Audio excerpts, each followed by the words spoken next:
મીઠી મધુરી વાત ભાગ આવ્યો આપણે 118 ના જે તારીખ છે 19/4/2026 અને વચનામૃત ચાલે છે મધ્યનું 47. કાલે વાત આવી હતી કે જે સંતની પાસે 4 સાધુ રહેતા હોય તેને જો મંદ માણસે રાખતા આવડે તો સાધુ રહે. એ ગુરુ ઉપર આવ્યું. શિષ્ય ઉપર શું આવ્યું કે જે સાધુને મોક્ષનો ખપ હોય તેને તો જેમ દુખવીને વિષયનું ખંડન કરીને તેમ અતિ રાજી થાય. આ મુમુક્ષુ માટે આવ્યું. ગુરુ અને શિષ્ય બેની વાત આવી ગઈ. હવે મુક્તાનંદ સ્વામીને ક્ષય રોગ થયો હતો, બરાબર.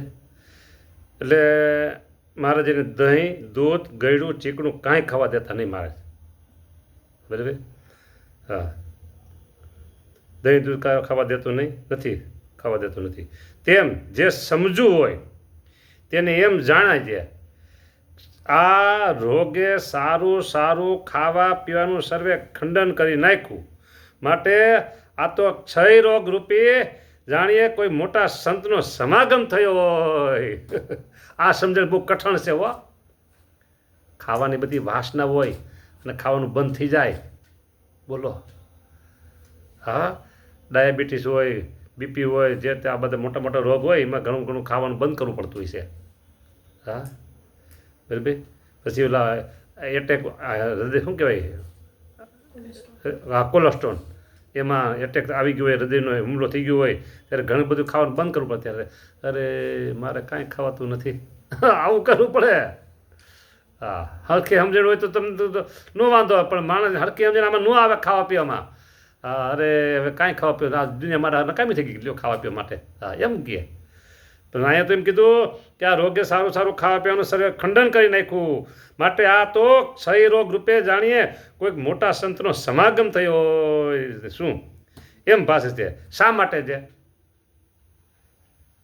મહારાજ કહે છે શિષ્ણ અને ઉદર એ બેને વિશે જે જીવને આસક્તિ છે એ જ અસત પુરુષપણું છે.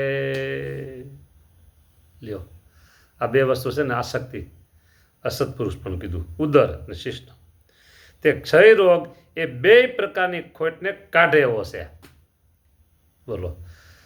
ઉદર પોષણ એ થયું, અને શિષ્ણ એટલે કામની વાસના, સ્ત્રીની વાસના. હવે ખાવા પીવાનું અંદર સારું જાય તો વાસના ઉદય થાય, અને ખાવા પીવાનું સારું ગયું જ નહીં, બધું બંધ થઈ ગયું તો અંદરથી સ્ત્રી ભોગની જે વાસના છે, કામેચ્છાની જે વાસના છે એ વાસના પછી જાગતી નથી. એટલે આ રોગે એ બધી ખંડન કરી નાખ્યું, શિષ્ણ અને ઉદર. ખોટને કાઢે એવો છે. તેમ એ રોગની પેઠે જે સત્પુરુષ હોય તે વિષયનું ખંડન કરતા હોય ત્યારે મુમુક્ષુ હોય તેને તેમાં દુખાઈ જવું નહીં ખંડન. હા, અને જે ખાધા પીધાની લાલચે કે લુગડાની લાલચે અથવા પોતાને મનગમતા પદાર્થની લાલચે કોઈ મોટેરા સંત ભેગો રહેતો હોય તેને તો સાધુ જ ન જાણવો, તેને તો લબ્બાડ અને કૂતરા જેવો જાણવો. અને એવો મલિન આશયવાળો હોય તે અંતે જતા વિમુખ થાય, બોલો. અંતે જતા વિમુખ થાય છે. હા, બોલો. ફરીને ગણજો. એક ખાધા પીતાની લાલચ, એક લુગડાની લાલચ, સારા લુગડા આવે, વસ્ત્ર પદાર્થ આવે, બધું લુગડા બધું આવી ગયું, બરાબર. ત્રીજું લુગડા અથવા પોતાને મનગમતા પદાર્થની લાલચે. ખાવા પીવાનું સારું મળે. હું વાત નામ સામે નહીં લઉં અત્યારે, નામ લેવાથી ઘણા બધા વિવાદ થાય છે. એટલે હરીશ્વર સ્વામી છે ને મેમનગર ગુરુકુળમાં, એને હાવ નિર્દોષ ભાવે એક સંતનું નામ લીધું, બરાબર. અને એ સંતના વિશે હેતવાળા હશે કોઈક હરિભગત, આ સાધુનો એ હળાહળ દ્રોહ કરે છે. એ હરિભગત ખબર નથી એને 17 પેઢીનું બંધ કરે છે એ કલ્યાણ. હરિ સ્વરૂપ સ્વામી વિશે આ વ્યક્તિ જે બોલે છે ને એની 17 પેઢીનું કલ્યાણ બંધ કરે છે. એવો દ્રોહ કરે છે. એને તો એક નોર્મલ નામ લીધું હતું અને અત્યારે આ ભાઈ છે ને એની પર ઉતરી પડ્યા છે. હા,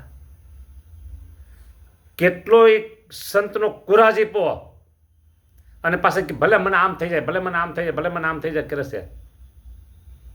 જીવના મરી ગયા, સમજી લ્યો તમે, જીવના મરી ગયા. હા, જીવથી મરી ગયા. દેહથી મરે તો હાવ મરે જાય, આ તો જીવથી મરી ગયા. દ્રોહ કર્યો સંતનો. હા, એટલે મારે શું કહેવું છે, હું નામ નહીં લઉં, કોઈ સદગુરુનું નામ નહીં લઉં, ખોટો વ્યવહાર થાય. એક સદગુરુ ધામમાં ગયા. આ વાત લગભગ હું સમજો ને 100 વર્ષ પહેલાની છે. આશરે 100 વર્ષ પાકા. એ ધામમાં ગયા. ધામમાં ગયા ને એટલે એના શિષ્ય હતા, 1 કે 2 કંઈક છે. એ બહુ રેડા સમજાય. એટલે કોઈએ કીધું, 100 વર્ષ પહેલાંની વાત છે કે 125 વર્ષ હોય, કોઈકે કીધું ઓહો આને તો બહુ હેત છે. એટલે બીજા હર વ્યક્તિ એ નો સાંભળે એમ કે શું હેત છે. એના બાનાથી પદાર્થ આજે આવતા હતા ને એ પદાર્થ બંધ થઈ ગયા, એનું રોવે છે. ઓહો એમ છે કે આ પદાર્થ મળતા. હવે આ સમજી લો 100-125 વર્ષ પહેલાં એ ધામમાં ગયા ને એ તો એના એટલે 150 વર્ષ ગણી લો. તેથી પદાર્થમાં હોય શું, તોય પછી ગુરુ પાસે કંઈક આવતું હોય. તે ગુરુ તો હવે એનો ઉપયોગ કરતા ન હોય બહુ, એટલે શિષ્ય કરી નાખો વ્યવસ્થા. એમાં એને આ વ્યવસ્થા જો પદાર્થ આવે, ગુરુ બધું કાંઈ લો ગ્રહણ કરે, શિષ્યોને ગ્રહણ કરવાનું હોય, પણ એમ કે લાલચથી ગ્રહણ કરે ને એમ નહીં. સારું એવું છે પદાર્થ પ્રસાદી છે લઈ લે તો વાંધો નહીં, કાંઈ અંદર અપેક્ષા ન હોવી જોઈએ. હા, એટલે અહીંયા એમ કહેશે કે મુમુક્ષુ હોય તેને દુખાઈ જવું નહીં આવી છે. અને જે ખાધા પીધાની લાલ છે, એક કે લુગડાની લાલ છે, અથવા પોતાને મનગમતા પદાર્થની લાલ છે, કોઈ મોટેરા સંત ભેગો રહેતો હોય તેને તો સાધુ ન જાણવો. આવી લાલ છે, આવી લાલચથી મોટેરા સાધુ ભેગો રહેતો હોય તો સાધુ ન જાણવો. તેને તો લબાડ જાણવો અને કૂતરા જેવો જાણવો. સ્વામિનારાયણ ભગવાનના ક્યારે બોલવું પડ્યું છે કયો? ઓલો હાવ એમાં લોભાઈ ગયો હોય ત્યારે ને, લોભાભાઈ નહીં. જો અમે મોટા સદગુરુના દર્શન કર્યા છે, ભેગા રહ્યા છે બરાબર, અને એની સાથેના જે રહેનારા સંતો એને અમે જોયા છે બરાબર. પણ મોટા સંતની સાથે રહેનારા જે હતા બરાબર, આટલી એનામાં લાલચ જોઈ નથી અમે કે આટલું એનું પાસે પદાર્થ કંઈક આવ્યું બરાબર અને હવે આપણે આ કામમાં આવશે એવું અમે જોયું નથી હો. હા, એટલે એ કામ કાઢી ગયા કહેવાય, મોટા પુરુષની સેવા કરી અને કામ કાઢી ગયા કહેવાય. હા, પણ આમાં તો કીધું ને લાલચથી રહીએ હો. ઓહો બરાબર, લાલચથી રહીએ. એ તો લબાડ જેવો જાણવો અને કૂતરા જેવો જાણવો. કૂતરો કેવો કામી હોય કૂતરો. હા, લબાડ એટલે હવે લબાડિયા હલકો માણસ, આવો લબાડિયો એટલે હલકો માણસ ને કૂતરો કામી છે. બોલો, એના જેવો જાણવાને કીધું. એવી જ મલિન આશયવાળો હોય તે અંતે જતા વિમુખ થાય છે, અંતે જતા વિમુખ થઈ જાય છે. બોલો, કલ્યાણનો માર્ગ ટળી ગયો એનો. હા, એટલે મુમુક્ષુ જે હોય ને, મુમુક્ષુ આમાં સાધુનું કીધું છે બરાબર. તો મુમુક્ષુ અને સાધુ એને મોટા સંતની સાથે રહેતા હોય તો આવી લાલચ ન રખાય. હવે હું ઓલ ઓવર વાત કરું છું. મોટા સંત ભેગા રહેતા હોય અથવા ભગવાનની સેવા પૂજામાં હોય અથવા મંદિરમાં રહેતા હોય બરાબર, અને પછી કંઈક આવી અપેક્ષાઓ રાખે, આટલી વધારે મારી વાત છે, અપેક્ષાઓ રાખે. મંદિરમાં રહેતા હોય કે પછી મોટા સદગુરુ સાથે રહેતા હોય અથવા ભગવાનની સેવા પૂજામાં રહેતા હોય અને અપેક્ષા રાખે તો એને સેવાનું ફળ છે ને એ મળે નહીં. અપેક્ષામાં જે વસ્તુ મળે એ એનું ફળ, બીજું કાંઈ ન મળે. એટલે વસ્તુ એવી છે, અપેક્ષા ન રખાય. અને પછી એમ કહે છે મહારાજ, અને વળી સંતને કોઈ સારું પદાર્થ આપે. હવે સમજો, હવે ઓલું આગળ શિષ્યને કહી દીધું, હવે શું કહે છે સંતને, હવે અહીંયા હરિભક્તને આવશો. સંતને કોઈ સારું પદાર્થ આપે, તેમાં જે ઈર્ષા કરે તથા તે પંચ વિષયનો લાલચી હોય, એ બે તો પંચ મહાપાપીથી પણ અતિ ભૂંડા છે.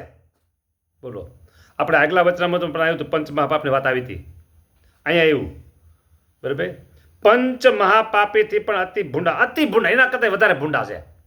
બોલો, માટે જે સમજવું હોય તેને સંતના સમાગમમાં રહીને આવો મલિન આશય અંતરમાં રાખવો જોઈએ, ન રાખવો જોઈએ. કોને વાત આવી? સંતના મંડળમાં રહેતો હોય એની વાત. સંતના સમાગમ, મંડળમાં નહીં, સંતના સમાગમમાં રહીને આવો મલિન આશય અંતરમાં રાખવો જોઈએ, ન રાખવો જોઈએ. કેમ છે? આ સભા, ઓહો, સાંભળો હરિભક્તો, સાંભળો. આ સભા તો જેવી બદ્રિકાશ્રમમાં તથા જેવી શેતલીપમાં હોય તેવી છે. તેમાં બેસીને જ્યારે મલિન વાસના ન ટળી ત્યારે બીજું ટાયડાનું ઠેકાણું ક્યાં મળશે?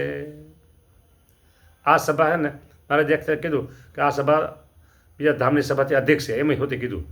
એમ કીધું આ ધામની સભા છે. આ ધામની સભા એટલા માટે કે આ બે ધામ છે ને એ વાસના ટાળવા માટેના છે, તપ કરવા માટેના છે. એટલે સમજવું કે અહીંયા આપણે મોટા સંત ભેગા રહીએ છીએ ને એ વાસના ટાળવા માટે, તપ કરવા માટે છે. એટલે એમ કીધું કે બદ્રિકાશ્રમ અને શ્વેતદીપની સભા. જો વાસના હોય તો ત્યાં જવું પડે. એટલે અહીંથી જ વાસના ટળી જાય, એમ કહેવાનું મહારાજનું. અહીંથી જ વાસના ટળી જાય, આ સભામાંથી જ સંતનો સમાગમ કરો એટલે. હા, સંત વિના સાચી કોણ કહે, સાચા સુખની વાત. બસ આટલું. હવે મેં નામ નહોતું લીધું, આગળ મેં કીધું ને 150 વર્ષ પહેલાં આશરે સદગુરુ થઈ ગયા ને શિષ્ય તમે ગયા પછી રડતા હતા, પછી એ અંગે મેં નામ ન લીધું. મેં હરિસ્વરૂપ સ્વામીનું કીધું. હરિસ્વરૂપ સ્વામી જેવો સાધુ આ સંપ્રદાયને મળવો દુર્લભ છે. 100%ની વાત કરું છું, 100%ની વાત કરું છું. હરિસ્વરૂપ સ્વામી જેવો સાધુ આ સંપ્રદાયને મળવો 100% દુર્લભ છે. અને જે એને વિશે હેલફેલ બોલે છે ભગવાન સ્વામિનારાયણ, એનો ગુનો 70 જન્મે માફ નહીં કરે, 70 જન્મે માફ નહીં કરે. જે હરિસ્વરૂપ સ્વામી વિશે જે હેલફેલ બોલ્યા છે એનું, હા, આ વાત તમારી છાતીમાં લખી લેજો, ખોટી નહીં પડે. જય સ્વામિનારાયણ.